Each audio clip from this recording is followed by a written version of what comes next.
नमस्कार विद्यार्थी मित्रांनो, युनिक कोचिंग क्लासेस या युट्यूब चॅनलमध्ये आपल्या सर्वांचे स्वागत आहे।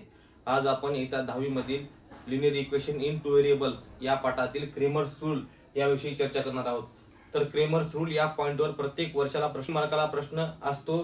तर क्रेमर्स रूल कशा प्रकारे सोडवायचा आहे या ठिकाणी या व्हिडिओमध्ये पहा मित्रांनो। इक्वेशन हे या ठिकाणी पहिले इक्वेशन, या ठिकाणी दुसरे इक्वेशन लिहून घ्यायचं आहे।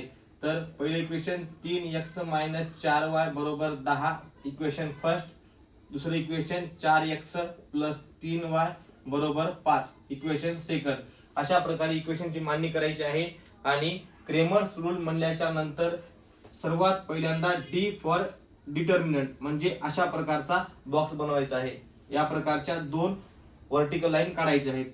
तर ह्या ठिकाणी डी हे सिंगल आहे मित्रांनो, जे ह्या ठिकाणी असेल तो भाग सोडायचा आहे। तर डी हे सिंगल आहे म्हणजे सिंगल संख्या ह्या सोडायच्या आहेत मित्रांनो, म्हणजे या दोन्ही संख्या सोडायच्या आहेत। आणि अशा प्रकारचा बाण या ठिकाणी काढायचा आहे मित्रांनो, म्हणजे डावीकडून उजवीकडे संख्या लिहायच्या आहेत, डावीकडून उजवीकडे। तर डावीकडून उजवीकडे लिहिताना संख्या या ठिकाणी सुरुवातीला पहिल्यांदा 3 हा अंक येत आहे। 3 हा अंक सोबत चल लिहायचं नाही मित्रांनो, त्यापुढील अंक -4 ही संख्या लिहायचा आहे।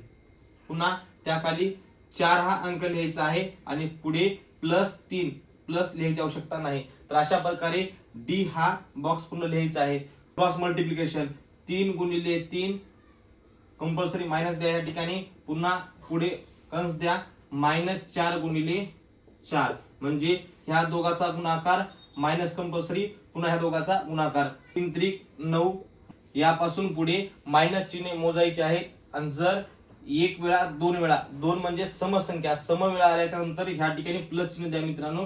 4 चा पाढा 4 पर्यंत 4 × 16 या दोघांची बेरीज केली असता 25, म्हणजे अशा प्रकारे डी ची किंमत मित्रांनो 25 आलेली आहे। या पुढील बॉक्स म्हणजे dx असतो।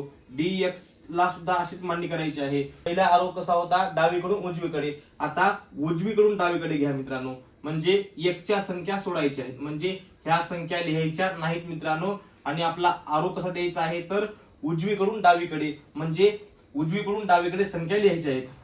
एक संख्या या ठिकाणी व्हेरिएबल हे x आहे, x जे व्हेरिएबल आहे ते संख्या सोडायची आहेत। आणि आरो कसा आहे, उजवीकडून डावीकडे, म्हणजे सुरुवातीला 10 पुढे -4 त्यानंतर 5 आणि 3 अशा प्रकारे संख्या लिहायच्या आहेत। त्या ठिकाणी मित्रांनो याला सॉल्व्ह करा। 10 × 3 या ठिकाणी क्रॉस मल्टिप्लिकेशन कंपल्सरी मायनस, पुन्हा -4 × 5 तर ह्या ठिकाणी सोडवा मित्रांनो। 10 × 3 30 येथे मायनस चिन्ह मोजा 1 2, जर 2 वेळा मायनस चिन्ह आले तर काय द्या, प्लस द्या। 4 × 5 20, जर या दोघांची बेरीज केली असता 50, या ठिकाणी dx ची किंमत ही 50 आलेली आहे। तर त्या पुढील शेवटचा बॉक्स मित्रांनो म्हणजे dy हा बॉक्स बनवायचा आहे। जर dy बॉक्स बनवायचा असेल तर y हे व्हेरिएबल आहे। जर y व्हेरिएबल असेल तर y हे व्हेरिएबलच्या संख्या सोडायच्या आहेत मित्रांनो। पहिल्यांदा ह्या दिशेला बाण काढायचा आहे, दुसऱ्यांदा ह्या दिशेला बाण काढायचा आहे आणि पुन्हा त्या दिशेला बाण काढायचा आहे, म्हणजे y व्हेरिएबलच्या संख्या सोडायच्या आहेत आणि डावीकडून उजवीकडे संख्या लिहायच्या आहेत। डावीकडे संख्या सुरुवातीला कोणती आहे, 3, पुन्हा 10, नेक्स्ट 4 आणि नेक्स्ट 5। तर ह्याला सिंप्लिफाय करा मित्रांनो। हे 3 × 5 कंपल्सरी मायनस 10 × 4, तर शेवटचं उत्तर मित्रांनो 3 × 5 15 मायनस 10 चा पाढा 4 × 40 प्लस मायनस होणार आहे मित्रांनो। 40 तून 15 या ठिकाणी वजा करा, तर शिल्लक या ठिकाणी 25, संख्या मोठी 40 आहे, चिन्ह कोणते येणार आहे, तर dy ची किंमत किती आलेली आहे, -25। तर मित्रांनो शेवटचे आन्सर या ठिकाणी असे लिहा।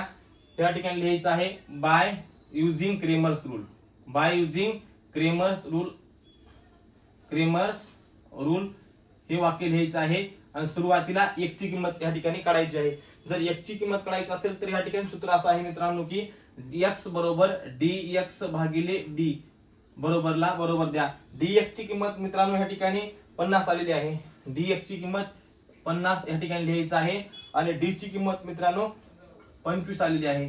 तर त्या ठिकाणी 25 25 × 25 25 दोन्ही 50 1 2 2 अशा प्रकारे 1 ची किंमत 2 आलेली आहे। पुन्हा आता y ची किंमत या ठिकाणी काढा। y बरोबर dy भागिले d, तर dy ची किंमत मित्रांनो -25 आलेली आहे। dy च्या ऐवजी -25 या ठिकाणी किंमत लिहा. d ची किंमत 25 या ठिकाणी d च्या ऐवजी लिहा 25 एक 25 25 एक 25 एकी एक एक. पण कसं मित्रांनो मायनस ही संख्या येणार आहे. तर अशा प्रकारे y ची किंमत -1 आलेली आहे. तर या ठिकाणी क्रेमर्स रूल हा अतिशय महत्त्वाचा आहे मित्रांनो. सुरुवातीला दोन समीकरण अशा प्रकारे लिहायचं आहे आणि सुरुवातीला डी हा बॉक्स करायचा आहे. डी ही संख्या सिंगल आहे म्हणजे सिंगल संख्या सुरुवातीला सोडायच्या आहेत मित्रांनो. डावीकडून उजवीकडे या बाणाप्रमाणे संख्या ह्या बॉक्स मध्ये लिहायच्या आहेत. डावीकडून उजवीकडे म्हणजे 3 - 4 पुन्हा 4 + 3 या ठिकाणी संख्या लिहायच्या आहेत. पुन्हा दुसरा बॉक्स म्हणजे dx. x हे व्हेरिएबल x या संख्या सोडायच्या आहेत मित्रांनो आणि उजवीकडून डावीकडे या संख्या लिहायच्या आहेत. म्हणजे x च्या संख्या सोडायच्या आहेत उजवीकडून डावीकडे म्हणजे 10 - 4 पुन्हा 5 आणि 3 या प्रकारे संख्या लिहायच्या आहेत. आणि शेवटचा बॉक्स म्हणजे dy चा. dy चा बॉक्स लिहायचा आहे y या व्हेरिएबलच्या संख्या या ठिकाणी सोडायच्या आहेत मित्रांनो, लिहायच्या नाहीत. तर आणि बाण कसा आहे मित्रांनो उजवीकडे बाण आहे म्हणजे डावीकडून उजवीकडे संख्या लिहायच्या आहेत. 3 10 4 आणि 5 या किमती मित्रांनो सोडवायच्या आहेत. पुन्हा बाय युजिंग क्रेमर्स रूल म्हणजे क्रेमर्स नियमाचा वापर करून x ची किंमत काढायची आहे. x बरोबर dx भागिले d किंमत या ठिकाणी ठेवायची आहे आणि x ची किंमत या ठिकाणी निघालेली आहे. y ची किंमत काढण्यासाठी ही पूर्ण प्रक्रिया वापरा मित्रांनो. तर हा व्हिडिओ तुम्हाला कसा वाटला? जर व्हिडिओ आवडला असेल तर अशीच माहिती घेण्यासाठी आपल्या चॅनलला सबस्क्राईब करा, लाईक करा, शेअर करा. धन्यवाद.